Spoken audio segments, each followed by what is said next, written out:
محترم حضرات، رمضان المبارک کا مہینہ ہے۔ یہ بڑا ہی خیر و برکت اور اجر و ثواب کا مہینہ ہے۔ اللہ تعالیٰ نے اس مہینے کے ایام اور ایام دنوں میں بھی ایک ایک لمحے کی بڑی قدر و قیمت فرمائی ہے۔ جو لوگ اس مہینے کی قدر و قیمت رکھتے ہوئے سمجھتے ہوئے روزہ رکھتے ہیں وہ اللہ کے بڑے محبوب ہیں، اور آخرت میں ایسے لوگوں کے لیے بڑے اجر و ثواب اللہ تعالیٰ نے تیار کر رکھا ہے۔ اور جو لوگ صحت و تندرستی ہونے کے باوجود روزہ نہیں رکھتے، ایسے لوگ دنیا میں بھی ذلیل و خوار اور آخرت کے اندر بھی اللہ تعالیٰ کے دردناک عذابوں کے شکار ہوں گے۔ تو اللہ تعالیٰ نے فرمایا، یا ایھا الذین آمنوا کتب علیکم الصیام، اے ایمان والو تمہارے اوپر روزے فرض کر دیے گئے۔ ایمان والوں پر روزے فرض ہیں اور روزوں کے لیے ایمان شرط ہے۔ یہ آیت کریمہ غور و فکر کرنے والوں کے لیے، تدبر کرنے والوں کے لیے بڑی اہم ہے۔ اللہ نے روزے ایمان والوں پر فرض کرے اور روزوں کے لیے ایمان فرض، ایمان شرط ہے۔ اگر آپ بغیر ایمان کے روزہ رکھیں گے تو آپ کا روزہ اللہ کی بارگاہ میں قابل قبول نہیں ہے۔ اب ایمان کس کو کہتے ہیں؟ ایمان 6 باتوں کو حق اور سچ جاننے کا نام ایمان ہے۔ اللہ پر، رسولوں پر، فرشتوں پر، نبیوں پر اور قیامت پر اور تقدیر پر۔ یہ 6 بات بالکل حق سچ ہے، پر آپ ہیں، اور جن میں سے سب سے اہم جو بات ہے وہ جناب محمد رسول اللہ صلی اللہ علیہ وسلم کی رسالت پر ایمان رکھنا اور کلمہ لا الہ الا اللہ محمد رسول اللہ پڑھنا، یعنی مسلمان ہونا، اس بات پر ایمان رکھنا۔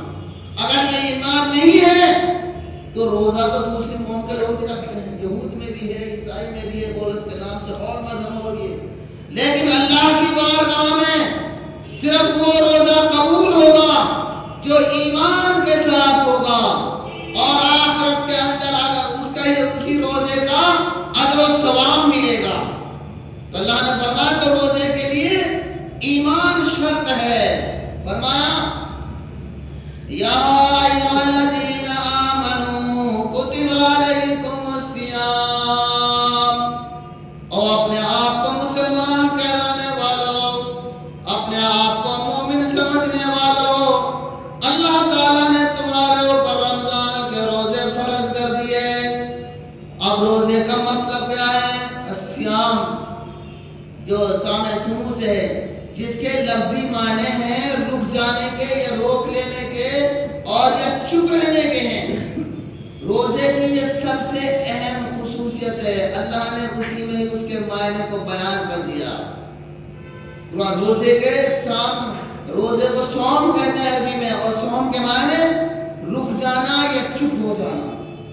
اگر یہ 2 کاموں کا اہتمام ہوگا تو روزہ ہوگا، ورنہ پھر اس کا روزہ صحیح نہیں ہوگا۔ چپ کے معنی میں قرآن مجید میں ہے، مریم علیہ السلام کو جب اللہ کا حکم ہو گیا بغیر کسی شادی کے، نکاح کے، بغیر کسی انسان کے چھوئے کے، اور جب درد سہ کا وقت آیا، بیت المقدس سے ایک طرف گئی، ان کو خیال آیا، سوچنے لگی، رونے لگی، الہ العالمین یہ بچہ پیدا ہوگا، لوگ مجھے تانا دیں گے، طرح طرح سے میرے ماں باپ کو ذلیل کریں گے۔ اللہ رب العالمین نے فرمایا کہ مریم گھبراؤ نہیں، غم نہ کرو، پریشان نہ ہو، اور جیسے تیرے بچے سے ہی ایسا جواب دلواؤں گا، تم خاموش رہنا، اور جب تم سے کوئی سوال کرے تو کہنا، انی نذرت للرحمن صوما فلن اکلم اليوم انسیا۔ جب بچہ پیدا ہو گیا اور جب مریم سے سوال کیا، او مریم تیرا باپ بڑا شریف تھا، نیک تھا، تیری بڑی عزت و مقام تھا، یہ بچہ کہاں سے آیا؟ تیری گود میں جو بچہ عیسیٰ علیہ السلام جب پیدا ہوئے، اللہ نے بغیر باپ کا پیدا کیا، فرمایا مریم نے کہ میں نے تو آج کے دن چپ رہنے کا روزہ رکھ رکھا ہے، اللہ نے مجھے یہ حکم دے رکھا ہے کہ میں خاموش رہوں گی، چپ رہوں گی۔ کسی بچے سے پوچھ لو کہ کہاں سے آیا، کیسے پیدا ہوا، انہوں نے کہا انی عبداللہ۔ بچہ اسی وقت بول پڑا میں اللہ کا بندہ ہوں۔ تو قرآن نے صوم کو چپ رہنے کے معنی میں، اور بعد میں تفسیر آئی رک جانے کے معنی میں ہے۔ صبح سالی سے غروب آفتاب کھانے پینے جماع وغیرہ سے رک جانے کا نام صوم روزہ ہے۔ اب اللہ تعالیٰ نے یہ روزہ ہم پر جو فرض کیا ہے، جو عاقل ہے، بالغ ہے، صحت ہے، تندرست ہے، اور یہ روزے اللہ تعالیٰ نے ایک دم ڈائریکٹ فرض نہیں کیے، کئی مرحلوں میں فرض کیے۔ پہلا مرحلہ مذہب اسلام کے اندر رمضان کی فرضیت سے پہلے یوم عاشوراء کا روزہ فرض تھا، صرف ایک روزہ فرض تھا۔ دیکھو اللہ تعالیٰ کی حکمت، عادت ڈالنے کے لیے بڑے بڑے جو عقل مند حکمران ہوتے ہیں وہ بھی صرف ایک دن کا پہلے لوگ تو لگاتے ہیں، پھر بعد میں بڑھاتے ہیں۔ اللہ تعالیٰ کی حکمتوں کو صرف پہلے ایک دن کا روزہ تھا، پھر اس کے بعد دوسرا شعبان 2 ہجری میں پورے رمضان کے روزے فرض کر دیے۔ فرض کرنے کے بعد دوسرا مرحلہ کیا دیا اللہ تعالیٰ نے کہ جو روزہ رکھے اس کی مرضی، اور اختیار دیا جو چاہے کسی غریب مسکین کو کھانا دے کر اپنے آپ کو بچا لے اللہ۔ دوسرا مرحلہ، تیسرا مرحلہ ہے شہر رمضان الذی نے کہ جو صحت مند تندرست لوگ ہیں ان کو روزہ رکھنا ہی پڑے گا۔ اب کسی کو فدیہ دے دینے سے کام نہیں چلے گا۔ جو صحت مند ہے، تندرست ہے، ان کو روزہ رکھنا ہی پڑے گا، بالکل ایک دم فرض لاگو ہو گیا۔ چوتھا مرحلہ، اللہ نے پھر چوتھے مرحلے میں کچھ گنجائش دی۔ جو بھائی مریض ہے، بیمار ہے، دائمی مریض ہے، بیمار ہے، یا سفر میں ہے، یا حیض و نفاس والی عورت ہے، ان کے لیے دیکھو یہ گنجائش ہے، وہ قضا ہے ان کے لیے، وہ دوسرے دنوں میں رکھیں گے۔ تو یہ 4-5 مرحلوں میں اللہ تعالیٰ نے یہ رمضان کے روزے شعبان 2 ہجری میں یہ فرض کیے۔ اب جو اس فرض کو، جو اسلام کا ایک اہم فرض ہے، رکن ہے، فرائض میں سے ایک اہم رکن ہے، جو اس کو ادا نہیں کرے گا صحت اور تندرستی کے باوجود، وہ سخت گنہگار ہوگا، دنیا کے اندر بھی ذلیل و خوار ہوگا۔ اللہ کے جبریل نے اس کے لیے بد دعا دی ہے۔ حضرت کعب بن عجرہ رضی اللہ تعالیٰ عنہ فرماتے ہیں ایک دفعہ ہم آپ کے ساتھ ہیں، آپ نے فرمایا ممبر لاؤ، تمہارے لیے واعظ و نصیحت کروں گا، تقریر کروں گا، تمہارے لیے بھی خاص اہم باتیں بتاؤں گا۔ کعب بن عجرہ کہتے ہیں کہ ہم نے ممبر آپ کے سامنے لا کے پیش کر دیا، آپ جب اس پر چڑھے پہلی سیڑھی پر قدم رکھا تو آپ نے فرمایا آمین، جب دوسری سیڑھی پر قدم رکھا تو پھر بھی فرمایا آمین، تیسری سیڑھی پر قدم رکھا تو پھر فرمایا آمین۔ آپ جب واعظ و نصیحت کر کے نیچے آ گئے، اتر گئے، ہم نے پوچھا یا رسول اللہ، آپ نے جیسے آج ہم نے دیکھا ہے، کبھی ایسے پہلے آپ کو ہم نے ممبر پر چڑھتے ہوئے 3 سیڑھیوں پر آمین کہتے ہوئے کبھی نہ دیکھا، ہم نے کبھی ایسا نہ سنا آپ کی زبان سے، آج تو کوئی خاص بات ہے، آپ نے جو 3 دفعہ آمین آمین کہا ہے۔ آپ نے فرمایا ان جبریل عرضنی، جب میں ممبر پر چڑھ رہا تھا جبریل میرے پاس آئے، میں نے پہلے سیڑھی پر قدم رکھا تو کہنے لگا من ادرک رمضان، من ادرک رمضان ولم یصلی، جس شخص نے رمضان المبارک کا مہینہ پایا اور روزہ نہ رکھ کر وہ اپنی مغفرت نہ کرا سکا، اپنے گناہوں کو اللہ رب العالمین سے معاف نہ کرا سکا، توبہ استغفار کر کے اللہ رب العالمین سے اپنی مغفرت نہ کر سکا، اس کے لیے بہتا بربادی ہے، ہلاکت ہے، اس کے لیے وہ تباہ و برباد ہلاک ہے، وہ برباد ہے وہ شخص کہ جس نے رمضان کا مہینہ پایا، اللہ نے صحت و تندرستی دی ہے، سب کچھ کھانے پینے کی آسودگی دی ہے، سب کچھ دیا ہے، کوئی عذر شرعی اس کے پاس نہیں ہے، اور اس کے باوجود اگر رمضان کا روزہ وہ نہ رکھے تو وہ آدمی ہلاک ہے، برباد ہے، اس کے صدقے ناس ہے، اس کا بیڑا غرق ہو جائے۔ کون کہہ رہے ہیں جبرائیل علیہ السلام بد دعا دے رہے ہیں اس شخص کے لیے اور اللہ کے نبی اس پر آمین کہہ رہے ہیں، اللہ قبول فرما۔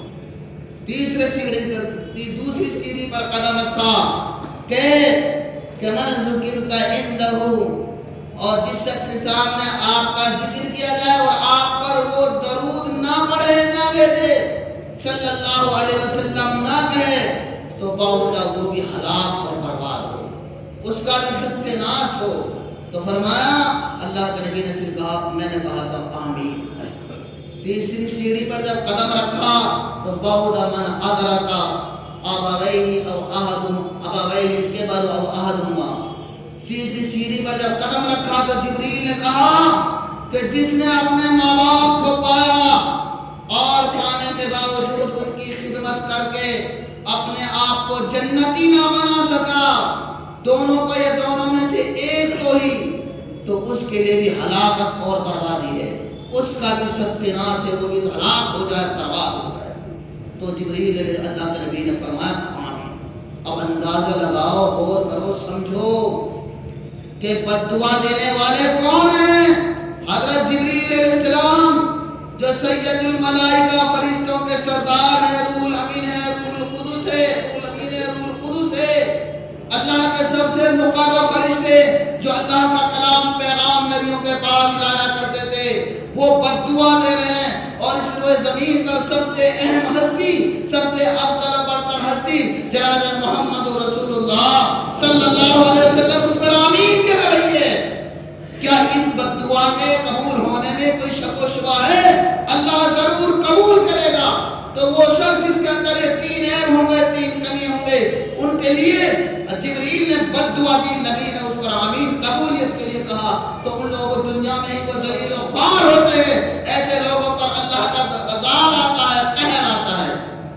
تو فرمایا کہ جس کو اللہ تعالیٰ نے صحت اور تندرستی اس کے باوجود وہ روزہ نہیں رکھتے، تو ان کے لیے بد دعا ہے، دنیا میں ہی وہ ذلیل و خوار ہوتے ہیں۔ یہ تو دنیا میں ہے، اور آخرت میں حضرت ابو امامہ باہلی رضی اللہ تعالیٰ عنہ فرماتے ہیں، اللہ کے نبی صلی اللہ علیہ وسلم کے پاس ہم بیٹھے ہوئے تھے، آپ نے فرمایا کہ میں سویا ہوا تھا، میرے پاس دو آدمی آئے اور مجھے اٹھایا، دو آدمی آئے، میرے دونوں بازوؤں کو پکڑا اور پکڑ کر مجھے ایک مشکل چڑھائی والے پہاڑ کے کنارے پر لے جا کر کھڑا کر دیا اور کہنے لگے کہ آپ اس پر چڑھیے۔ میں نے کہا کہ میں اس پر نہیں چڑھ سکتا، میرا اندر اتنی طاقت نہیں، قوت نہیں ہے، یہ تو بڑی کھڑائی کا پہاڑ ہے، اونچائی کا پہاڑ ہے، میں نہیں چڑھ سکوں گا۔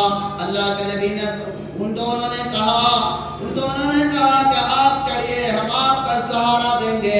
آپ کے دونوں بازوؤں کو پکڑ کر پہاڑ کی چڑھائی پر چڑھایا۔ جب پہاڑ کی بہت اونچی چڑھائی کا پہاڑ تھا، جب اس کی اونچائی پر پہنچے تو وہاں سے بڑی شدید آوازیں آ رہی تھی، بڑی چیخ و پکار آوازیں تھی، بڑی بھیانک دردناک آوازیں تھی جو تاڑے مار مار کر رو رہے تھے۔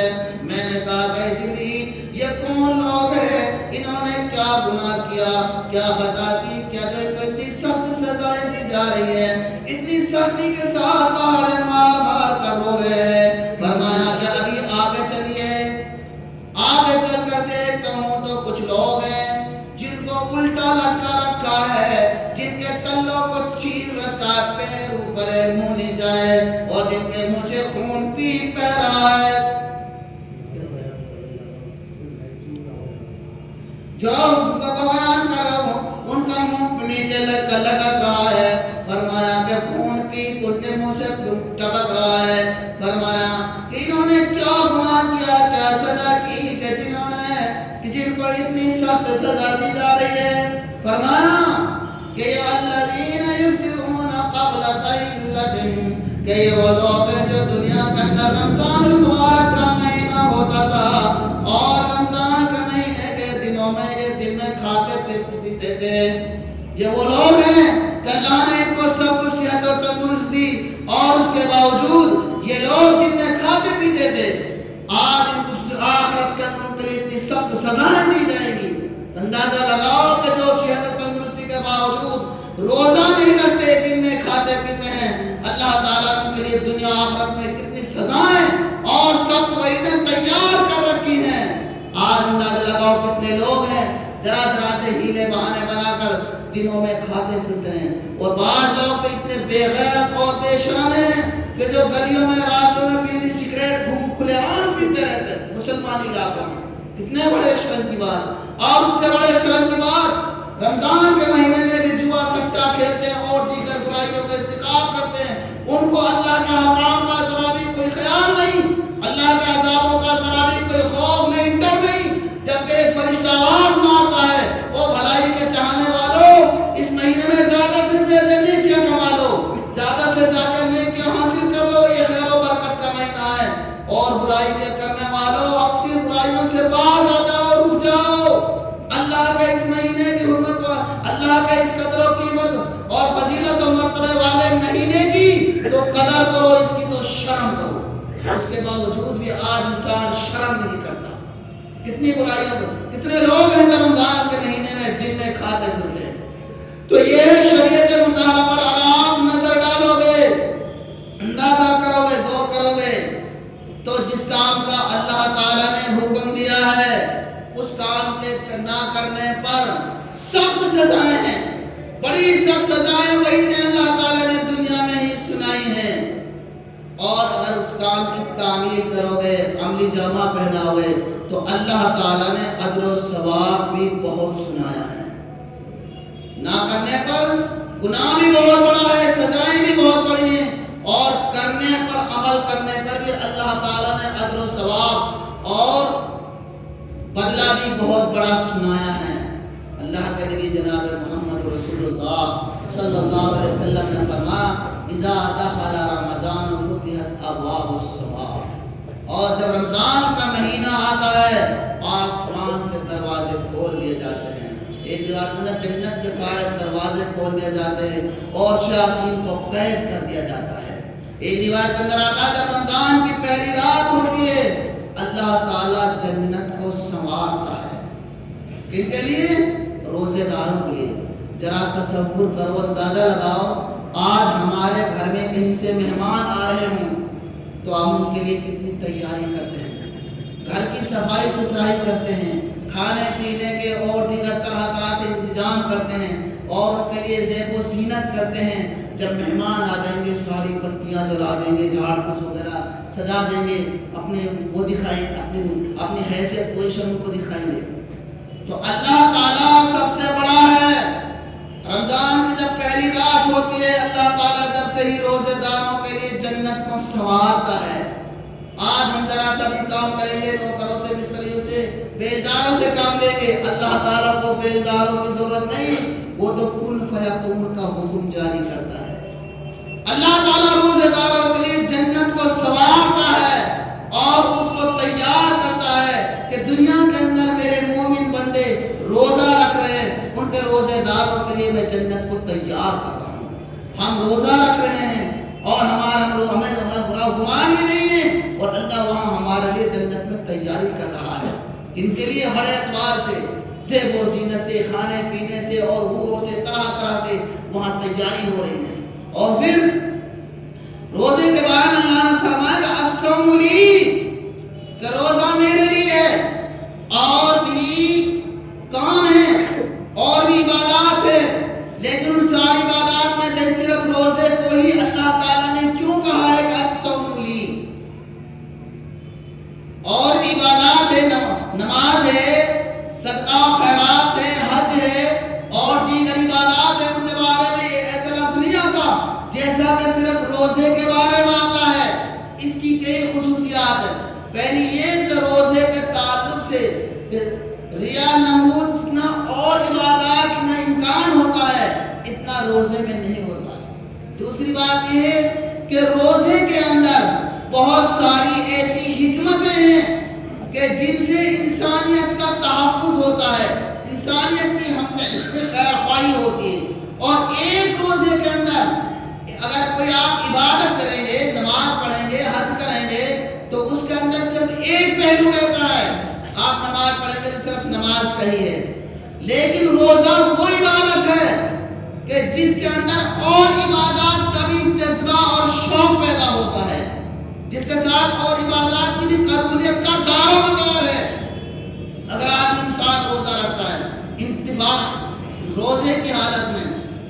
اللہ تعالیٰ کی حکمت ہے کہ اس کے اندر غریبوں کی جب بھوک پیاس لگے گی، روزہ لگے گی، اور دوسرے لوگوں کی بھوک پیاس کی صورت میں ہمدردی اور خیر خواہی اس کے اندر جاگے گی، پیدا ہوگی، کہ جس طرح بھوک پیاس کا احساس پیدا ہوگا روزے کی حالت میں، دیگر روزے کے مقابلے میں قرآن کریم کا تلاوت کرنے کا اور جذبہ اور شوق اس کے اندر پیدا ہوگا۔ اتنا آدمی بغیر روزے کے قرآن کا پڑھنے کا شوقین نہیں ہوتا جتنا روزے کی حالت میں ہوتا ہے۔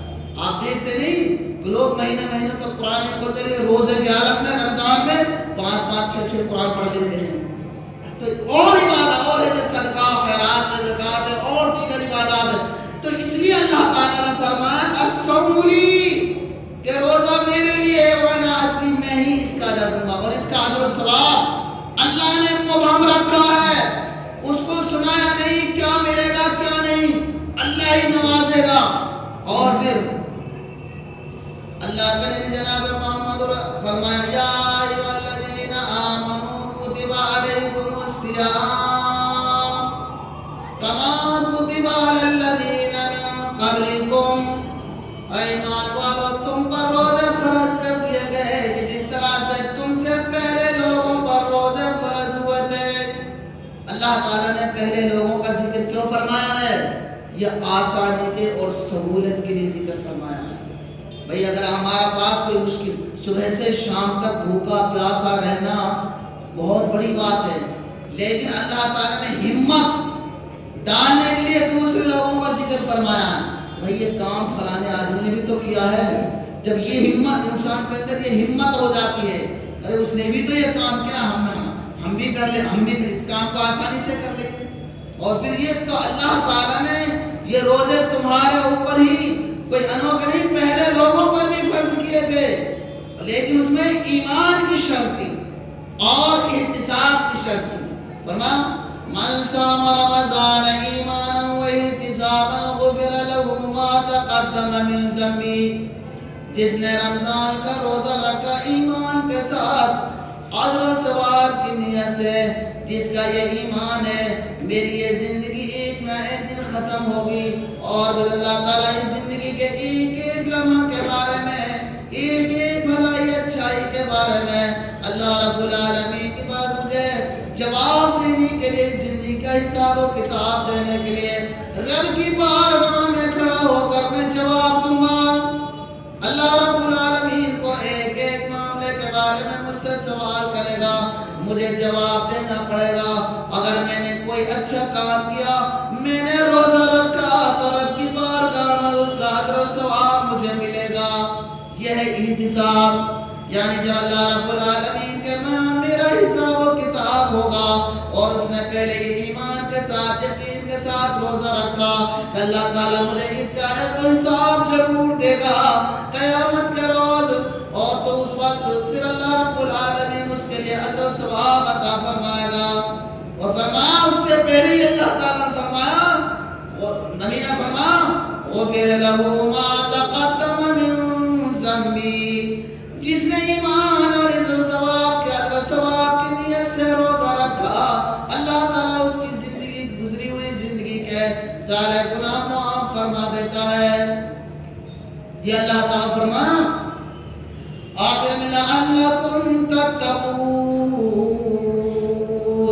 اب یہاں روزے کے مقصد ہیں، مقصد بیان کیا کہ کوئی بھی اللہ تعالیٰ نے دنیا کے اندر ہمارے لیے حکم دیا ہے، اس کے اندر ہمارے لیے فائدے ہی فائدے ہیں، اور جن کاموں سے منع کیا ہے اس کاموں کے اندر نقصانات ہی نقصانات ہیں۔ یہ حکم تو اللہ نے ہمارے اوپر جو روزہ فرض کیا ہے، اس کے اندر بے شمار فوائد ہیں اگر ہم روزے کو روزے کے قاعدے کے مطابق رکھیں گے۔ اللہ نے فرمایا لعلکم تتقون، یہ روزے تمہارے اوپر اس لیے فرض کیے ہیں تاکہ تم متقی بن جاؤ، پرہیزگار بن جاؤ، دیندار بن جاؤ، برائیوں کے چھوڑنے والے بن جاؤ۔ اور متقی کے لیے سب سے پہلی کیا ہے؟ اللہ تعالیٰ کی معصیت اور گنہگاریوں سے اجتناب کرنا۔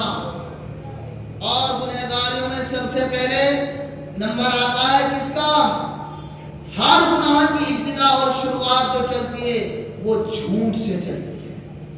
اس لیے اللہ کے نبی نے فرمایا من لم يدع قول الزور والعمل به فليس لله حاجة في ان يدع طعامه وشرابه۔ جو شخص روزے کی حالت میں جھوٹ بولنا نہ چھوڑے اور جھوٹی باتوں پر عمل کرنا نہ چھوڑے، ہم نے صرف جھوٹ کا تذکرہ سمجھ رکھا ہے کہ جھوٹ سے پرہیز کرنا، ایسی مجلسوں سے بھی اجتناب کرنا ہے، ایسی محفلوں سے بھی، ایسی چیزوں سے بھی، کاموں سے بھی اجتناب کرنا ہے جن کی بنیاد جھوٹوں پہ ہو، جو جھوٹے کام ہوں۔ اور پھر اللہ جو سب جھوٹ بولنا، جھوٹی باتوں پر عمل کرنا، جھوٹی باتوں کا دیکھنا بند نہ کرے، اللہ تعالیٰ نے فرمایا ایسے شخص کا پھر بھوکے رہنے سے، اس کے کھانے پینے چھوڑ دینے سے اللہ تعالیٰ کو کوئی ضرورت نہیں ہے، کوئی حاجت نہیں ہے، چاہے وہ روزہ رکھے یا نہ رکھے، یعنی اس کے روزے کا کوئی اجر و ثواب نہیں ہے، کوئی اللہ تعالیٰ کا بدلہ نہیں ہے۔ اور فرمایا دوسری بات کے اندر الصیام جنۃ، روزہ ڈھال ہے۔ جس طرح سے ہم دشمن کے حملوں سے ڈھال لگاتے ہوئے ہمارے پتھر نہ مار دے، دیوار کھڑی کر لیتے ادھر سے کوئی ہم پر حملہ نہ کر دے، روزے کو ڈھال کہا ہے، ہم روزے کو جنت ڈھال کہا ہے کہ جس طرح سے دشمن کے حملوں سے اپنے آپ کو ڈھال لگا کر بچایا جاتا ہے، اس طرح سے ہی روزہ برائیوں سے ڈھال ہے۔ الصیام جنو ڈھال کس بات ہے؟ جب تم میں سے کوئی روزے سے ہو تو روزے کی حالت میں وہ لغویات اور بےہودہ بکواس دیگر فحش باتیں نہ کرے، اور اگر کوئی اس سے لڑائی جھگڑا نہ کرے، اور اگر کوئی اس سے لڑائی جھگڑا کرے، کوئی اس سے جھگڑے تو وہ اس سے کہہ دے کہ میں روزے سے ہوں، میں روزے سے ہوں، میرا روزہ نے لڑائی جھگڑے سے، بحث کرنے سے مجھے روک رکھا ہے، منع کر رکھا ہے، میں تمہاری جہالت کا جواب نہیں دے سکتا، میں تم سے پنگا نہیں لے سکتا، میرے روزے نے تو مجھے روک رکھا ہے، میرے اوپر یہ تمہارے ان حرکات کی ڈھال لگا رکھی ہے، اپنے اوپر یہ ڈھال لگا لے۔ اور پھر لیس الصیام من الاکل والشرب الصیام من اللغو والرفث، کہ روزہ صرف کھانے پینے کے چھوڑ دینے کا نام نہیں، روزہ تو بےہودہ بکواس، گالی گلوچ، غیبت، چغلی، انسان ساری کاموں سے پرہیز کرنے کا نام روزہ ہے۔ لیکن آج جو اصلی مقصد ہے اس کو ہم نے فراموش کر رکھا ہے، ہم نے صرف روزہ سمجھ رکھا ہے، تراویح پڑھ لی، سحری کھا لی اور شام کو اچھی طرح سے افطاری اتار لی، یہ ہم نے روزہ سمجھ رکھا ہے۔ میرے بھائیوں، یہ تو اللہ نے سہولتیں دی ہیں، اصلی جو روزہ ہے اس کو سمجھو۔ روزہ کا مطلب ہے گالی گلوچ، جھوٹ سے بچنا، کسی کو گالی گلوچ سے بچنا، بےہودہ بکواس کاموں سے بچنے سے بچنا، غلط مجلسوں سے بچنا۔ آج کیا کرتے ہیں، صبح کے ٹائم اچھی طرح سحری اتار لیں گے، پھر اپنے سو جائیں گے، ظہر کی نماز پڑھیں گے، پھر شام تک موبائل دیکھیں گے، یہ کیرم وغیرہ وقت گزاریں گے۔ میرے بھائیوں، یہ روزہ نہیں ہے، یہ روزے کا مذاق ہے، یہ روزے کی قدر و قیمت نہیں ہے۔ میں تو یہ کہتا ہوں کہ روزے دار، فواحش کا لفظ حدیث کے اندر آیا ہے، آپ ایسے اخبار مت پڑھیے جس میں بےہودہ تصاویر ہوں، موبائل میں تو کھولتے وہ چیز پہلے آتی ہے، آپ اپنے موبائل تک کو صرف انٹرنیٹ تک مت کھولیے، آپ صرف وہ ایسی تصاویر، ایسی گندی تصاویر، ایسی چیزیں مت دیکھیے جو آپ کے روزہ کو خراب کرے۔ اور پھر اگر آپ نے روزے کو کما حق ادا کیا تو آپ کا پھر دیکھو روزے کا اثر آپ پہ آئے گا، آپ کو تقوی حاصل ہوگا۔ آج تقوی کے نام، تقوی کے لفظی معنی بچنے کے ہیں، حرام کھانے سے، حرام کرنے سے، حرام بکنے سے، حرام سننے سے، حرام دیکھنے سے، اور تمام جتنے بھی اسلام نے کام حرام کیے ہیں، منع کیے ہیں، ان سب سے بچنے کا نام تقوی ہے۔ اور اگر آج ہم روزہ رکھتے ہیں، رمضان میں تو ماشاءاللہ بڑی بھیڑ بھاڑ ہوتی ہے، رمضان جیسے جاتا ختم، اس کا مطلب ہوا کہ تقوی آئے گی۔ جو شخص روزہ رکھے اور روزہ رکھ برائیوں سے نہ ڈرے، حقوق العباد حقوق اللہ سے نہ ڈرے، تو سمجھ لو کہ روزے کا اس نے کو کوئی فائدہ، روزہ رکھنے سے کوئی فائدہ نہ ہوا۔ کسی کا مال مارنے سے نہ ڈرے تو سمجھ لو روزہ رکھنے سے کوئی فائدہ نہیں ہوا۔ اور جس کو تقوی آ جاتا ہے، سمجھ لو تقوی کا معنی بچنے کا، اگر اس کو تقوی آ گیا، جس کو روزہ رکھنے سے اگر اس کے روزہ نے فائدہ دیا ہے تو سمجھ لو وہ متقی تقوی ہو گیا ہے، وہ اس کو تقوی حاصل ہو گیا۔ اور جس کو تقوی حاصل ہو گیا اس کی حالت بدل جاتی ہے، اس کی کیفیت بدل جاتی ہے۔ جس کو تقوی حاصل ہو جاتا ہے، نیکیوں کا، بھلائیوں کا جذبہ اور شوق اس کے اندر پیدا ہو جاتا ہے۔ جب بھی کوئی بھلائی نیکی کا کام دیکھے گا، شوق اور جذبہ اس کے اندر پیدا ہو جائے گا۔ رمضان مبارک کا مہینہ آتا رہتے، صحابہ کرام خوشی کے مارے اچھلتے پھرتے تھے، خوش ہوتے تھے، اور آج ہمارے سامنے رمضان آتا گھبراتے تھے، دل پہ بوجھ سمجھتے ہیں، بجائے خوش ہونے کے بوجھ سمجھتے ہیں۔ یہ ایمان کی کمزوری ہے، یہ تقوی ہمارے دل کے اندر تقوی نہ ہونے کی علامت ہے۔ متقی لوگ تو بھلائیوں نیکیوں پر ابھرتے ہیں، بھلائی کے کاموں کو دیکھ کے خوش ہوتے ہیں، اور نیکی حاصل کرنے کا کام آ گیا۔ اور جب بھی کوئی برائی کی چیز، برائی کا کام ان کے سامنے آئے گا، فوراً ڈر جائیں گے۔ اگر یہ کام کیا، اس کام برائی کے کام پہ، حیائی کے کام پاس ہم گئے تو اللہ کا کہیں عذاب ہم پہ نازل نہ ہو جائے، اللہ کہیں پکڑ نہ لے، اللہ کسی طرح سے ہماری کوئی گرفت نہ کر لے، وہ فوراً ڈر جائے گا۔ آج ہم روزہ رکھ رہے ہیں، بڑے شوق کے ساتھ برائیوں کا ارتکاب کر رہے ہیں، دیکھ رہے ہیں، تو سمجھ لو ہم نے تقویٰ نہیں آیا۔ تو تقویٰ تو وہ ہے جو اللہ کے ہر معصیت سے ڈر، خوف ہو اور بچنا ہو، اور فوراً تب آ جائے، اور نیکیوں کا اس کے اندر جذبہ اور شوق پیدا ہو جائے۔ تو یہ اللہ تعالیٰ نے فرمایا کہ یا ایھا الذین آمنوا کتب علیکم الصیام کما کتب علی الذین من قبلکم لعلکم تتقون۔ یہی اس آیت کریمہ کا مطلب۔ تو محترم حضرات، روزہ اور دیکھو کہ اللہ تعالیٰ اپنا اب کوئی بھی عبادت ہے اس کی قبولیت کے لیے 3 شرطیں ہیں۔ حضرت معاذ بن جبل رضی اللہ تعالیٰ عنہ مسجد نبوی کے اندر رو رہے ہیں، چہرہ گھٹنے پر رکھ رکھا ہے، ہچکیاں بند گئی۔ حضرت امیر المومنین عمر فاروق رضی اللہ تعالیٰ عنہ آئے، فرمایا اے معاذ تم تو نبی کے بڑے پیارے محبوب صحابی تھے، اللہ کے نبی نے اپنی زبان سے خود کہا تھا اے معاذ میں تم سے محبت کرتا ہوں، پیار کرتا ہوں، تم وہ خوش نصیب صحابی ہو۔ اللہ کے نبی نے خود تمہارے بارے میں اس لیے کہا تھا میں تم سے پیار کرتا ہوں۔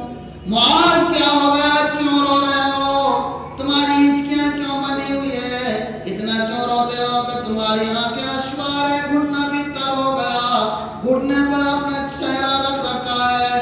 فرمایا کیا تمہیں کوئی مصیبت آ گئی، کوئی پریشانی آ گئی، بتاؤ میں تمہارا ساتھ دوں گا، سارا لگاؤں گا۔ فرمایا امیر المومنین مصیبت پریشانی کچھ نہیں، اللہ کے نبی کی حدیث یاد آ گئی ہے، اسے یاد کر کر کر میں رو رہا ہوں۔ فرمایا مجھے بھی بتائیے وہ کون سی حدیث ہے۔ فرمایا اللہ کے نبی نے ایک دفعہ فرمایا تھا ایک وقت ایسا آئے گا، زمانہ آ جائے گا، لوگ اللہ تعالیٰ کی عبادت کریں گے، روزہ رکھیں گے، خوب اچھے کام کریں گے، لیکن ان کے عبادات میں ریا، نمود، شہرت داخل ہو جائے گا۔ آج سب سے پہلے عبادات کے لیے اخلاص ہے، اللہ کی رضا خوشنودی کے لیے کام ہو، لوگوں کے دکھاوے کے لیے ریا، نمود، شہرت اس کے اندر نہ ہو۔ اور آج ریا، نمود، شہرت آج ہمارے اندر 90% داخل ہو چکی ہے۔ آج مجھ سے کوئی کہے بہت اچھا بیان کیا، بہت اچھی قرات ہے، بہت اچھی اذان دیتے ہو، میں اور چھوڑ جاؤں گا، میری تعریف ہو گئی، میرا ذکر ہو گیا۔ یہ ہے ریا، شہرت۔ اللہ کی رضامندی، خوشنودی کے لیے ہو، کوئی بھی عبادات ہو، لوگ اس میں دنیاوی کوئی غرض و قیامت دکھاوا نہ ہو۔ دوسری شرط، کوئی بھی عبادت اللہ کی بارگاہ میں قبول ہوگی تو پیٹ کے اندر حلال روزی ہو، دل میں اخلاص ہو، پیٹ کے اندر حلال روزی ہو۔ آج ہم تلفی کی بیماری 90% پھیلی. لوگ دوسروں کا حق مارنے سے ڈر ہی نہیں رہے. کوئی کسی کا مال مارا، کوئی مال لے لیا، اس کی وہ بیچارے دھکے کھاتے پھر رہا، اپنے عیش مار رہا، مکان بنا رہا، پلاٹ خریدا، ادھر ادھر گھوم رہا، عیش مار رہا، دوسرے اصل بھی کھا گیا، نفع بھی کھا گیا. وہ پریشان ہے. کوئی قرضہ لے کے نام پہ مارا. کہنے کا مطلب یہ ہے کہ وقت ہو چکا، حق تلفی سے ملاتا کو دور ڈر نہیں رہا بالکل بھی. پیٹ میں اکثر و اعتراض، حلال حرام جائز ناجائز میں کوئی تمیز نہیں، بس اتر جائے کیسے یہ پیٹ بھر جائے کیسے یہ بھر جائے، یہ آج نیت ہو گئی. تیسری چیز، کوئی بھی عمل ہے سنت کے مطابق ہو. ہمارے نبی نے کیسے روزہ رکھا، ہمارے نبی نے کیسے سحری کی، ہمارے نبی نے کیسے افطار کیا، تینوں چیزیں غائب ہیں آج مسلمانوں میں سے. بتاؤ روزہ کیسی مقدس پاک عبادت ہے، اس میں سنت کا اہتمام نہیں کرتے. صبح جگائیں گے ڈھولے بجا بجا کے جگائیں گے، شام کو روزہ کھولیں گے تو سائلنٹ سے کھولیں گے. جبکہ اسلام نے ان کو حرام قرار دیا، ناجائز قرار دیا، اور ایک پاک مقدس عبادت کے لیے سحری میں اٹھانے کے لیے یا روزہ کو افطاری کرنے کے لیے سائلنٹ بجائے جا رہے ہیں. یہود و نصارہ کی نکالی کی جا رہی ہے. تینوں چیزیں ختم. آج ہماری عبادات میں روزوں میں اثر کیوں نہیں ہے؟ آج ہم دعائیں کر رہے ہیں، طرح طرح سے مسلمان پریشان ہیں، کیوں اثر نہیں ہے؟ اس لیے کہ آج ہم نے شریعت پر عمل نہیں کیا. شریعت میں سخت ممانعت ہے. اللہ جب تم شریعت پر عمل نہیں کرو گے تو اللہ تعالیٰ تمہیں ذلیل اور رسوا کرے گا، تمہیں ان سے پٹوائے گا، ان سے لات لگوائے گا کہ جو غیر ایمان والے ہیں. شریعت کے اندر اسلام میں اندازہ لگاؤ، غور کرو کہ آج ہم خود اسلام کے کتنے بڑے نافرمان ہو چکے. آج ہماری دعاؤں میں عبادات میں کیوں اثر نہیں ہے؟ آج ہم دنیا کے اندر ذلیل و خوار کیوں ہیں؟ آج ہماری عزت و آبروئی کہاں گئی؟ کیوں ختم ہوئی ہے؟ کہ ہم نے خود اسلام پر عمل نہیں کیا. اللہ رب العالمین سے دعا ہے کہ العالمین ہمارے روزوں کو قبول فرما.